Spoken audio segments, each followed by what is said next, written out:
서울의 아파트 값이 최경환 부총리 취임 이후 4조 원 가까이 상승한 것으로 나타났습니다. 네, 주택담보대출 이자에 영향을 미치는 한국은행의 금리 결정이 내일로 다가옴에 따라 그 결과가 주목되는데요. 팽재용 기자의 보도입니다.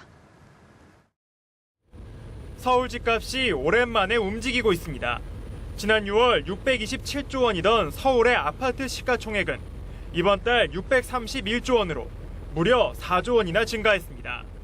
일반 아파트의 시가총액은 3조 2천억 원이 늘었고 재건축 아파트는 7,500억 원이 늘었습니다. 서초구가 2달 새 1조 2천억 원 넘게 뛰어 서울에서 가장 많이 올랐고 강남은 9,800억 원이 상승해 뒤를 이었습니다. 상반기까지 좀 정부 어떤 정책 추진하는 과정들이 좀 미흡했고 좀 갈팡질팡했던 그런 단점들이 있었는데 최 장관이 일단 부임하고 나서부터는 뭔가 좀 추진력이 좀 생기면서 그런 변화들이 좀 나타났고요. 이제 부동산 시장은 내일 있을 한국은행의 기준금리 결정을 바라보고 있습니다. 최경환 경제부총리는 세월호 사태 이후 경제가 굉장히 어려워졌다며 금리 인하가 필요하다는 입장입니다. 하지만 이주열 한국은행 총재는 금리 인하 시 가계부채가 늘어날 수 있다며 우려를 표명한 바 있습니다. 그럼에도 금융시장은 이미 한 차례의 기준금리 인하는 기정사실로 받아들이고 있는 분위기입니다.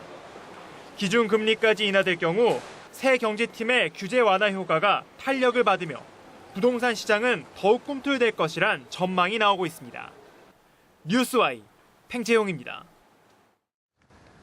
네, 이런 가운데 기준금리가 인하되면 수도권 거주자와 저소득층은 빚만 더 커질 수 있다는 우려가 나옵니다. 네, 빚을 내서 집을 사는 결정에 신중함을 요구하는 목소리도 만만치 않습니다. 성승환 기자입니다.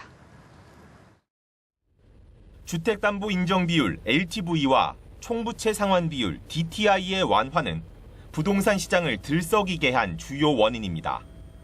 여기에 한국은행의 기준금리 인하는 침체된 주택거래 시장에 활력을 불어넣을 수 있습니다.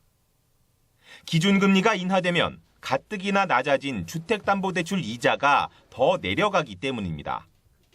월세를 사는 수요는 차라리 저금리 대출을 받아 집을 구입하는 편이 낫다는 이야기입니다. 하지만 저소득층의 경우는 얘기가 다릅니다. 은행권 금리가 낮아지면서 대출은 크게 늘지만 집을 사는 것이 아니라 생활비나 사업자금으로 써버리기 때문입니다.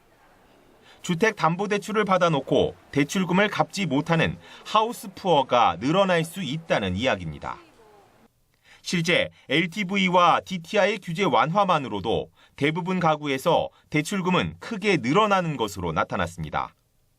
특히 수도권 지역의 경우 연소득의 2배 가까이 더 빌릴 수 있는 것으로 조사됐습니다. 같은 금액을 대출받았더라도 소득이 적은 가구일수록 빚 부담은 커진다는 연구 결과도 있습니다. 빚을 내 집을 사길 권장하는 현 정부의 부동산 정책. 집은커녕 빚만 더 늘 수 있다는 경고에도 귀를 기울여야 합니다.